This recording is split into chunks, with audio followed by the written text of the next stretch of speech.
All right, you guys ready? Yes. All right, action. Good morning. Welcome to the FLL News. Lately, researchers have found that drowning is the leading cause of death of children under 5 years old. According to an article from swimsafe.org, about 95% of children drownings occur in Asia. Thailand has the second highest number of drownings per day. How many children under the age of 18 have drowned in Thailand? Well, you're not going to believe this, but according to an article from swimsafe.org about theguardian.com, nearly 2,650 children die per year. That's 7 kids each day. Wow! Why is that number so high? Researchers found that portions of Thailand flood every year. Did you know that areas can stay flooded up to 6 months and the average water level is 6 feet? Kids die because less than 19% know how to swim. So you're telling me that over 80% of the children in Thailand don't know how to swim and it floods every year? That's a huge problem. Let's bring in our experts from the field to learn more on this interesting topic. Mentioned here is Chief Edmonds from the Hutchinson Fire Department. He's going to tell us a little bit about citywide emergency plans. Hello. Citywide emergency plans tell people where to go and what to do during a natural disaster such as a flood. One of the best ways to avoid deaths during a natural disaster is to be prepared. Unfortunately, most people are not prepared for floods. Thank you, Chief. I wonder how people can be more prepared for floods. Well, our next expert is Tao, a citizen from Thailand. He is here to tell us his experiences with flooding. Hi. After the 2011 flood in Thailand, they only put dikes and walls up to protect the major business parks. Most people had to fend for themselves. A lot of people had to walk in the dirty water for many miles just to get clean water and food. Most of the time the water is just standing still for months. And if kids knew how to swim, they could survive the flood water. Why don't they know how to swim? Most kids in the U.S. know how. Thailand is a poor country and a lot of people can't afford swimming lessons.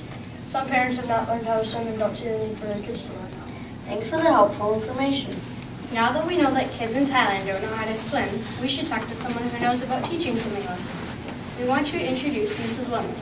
She's a swimming coach and is going to tell us about the basics of swimming lessons. Hi guys. My recommendation is for all kids to learn the basic skills that can save their life. Some of these skills are back floating, holding your breath, and treading water. Thank you, Mrs. Wemley. I wonder how we can get kids to take swimming lessons in Thailand. Well, let's ask our last expert today. Her name is Colleen and she is a school teacher in Bangkok. Hi. There are some schools in Thailand with pools, but none that offer swimming lessons. I think it would be great to have the lessons at Thai schools after the school day is over. We have a lot of kids stay after school to improve their learning, so swimming lessons could be one of their choices. We are getting a breaking news report from Hutchinson, Minnesota. Let's go over to our reporter, DJ. Thanks, Rachel. Here we have 2 members of the Hutchinson Light Reading team to explain their solution for children drowning. Tell me about your solution. Well, our solution is to have swimming lessons with prizes for kids in Thailand. Once per week for 10 weeks, the kids will come to a pool at a nearby school for free swimming lessons, taught by Thai teachers. Why swimming lessons? They aren't anything new.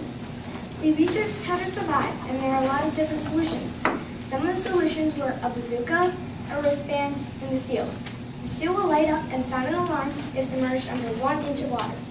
The idea that fascinated us the most was the traveling swimming pool. What fascinated you about this traveling swimming pool? The traveling pool could improve the problem of children not knowing how to swim. But it costs a lot of money and doesn't have any incentives to get the kids to go. That is why we improved the idea of swimming lessons. We wanted an option that is cheaper and that gets kids to come. So we created a punch card. Each time you come, you advance to a new level and get a prize. It does not cost the Thai kids money for swimming lessons, and the adults could join in the fun too. We surveyed some students and teachers at our school to see if the solution would work. 35% of the teachers said that they would be willing to teach swimming lessons, and 78% of the students would go to swimming lessons if they're free and have prizes. Here are the prizes for Candy, toothbrush and toothpaste, Dinner tube, towel, school supplies, Drawstring bag, a button, a t-shirt, $100, And an emergency kit. The total cost for prizes for each kid that completes all 10 levels would be $8.54. That means if somebody held a fundraiser to raise money for swimming lessons, and one person donated under $10, that'd be enough to save one child's life. Less than $10?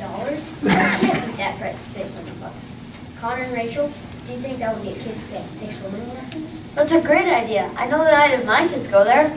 It would have been great if they had this before the 2011 flood in Thailand, but I'm excited to see the number of kids drowning decrease. Thanks for watching the FL News. For more information on this subject, check out Hutchinson Lego League on YouTube and Facebook.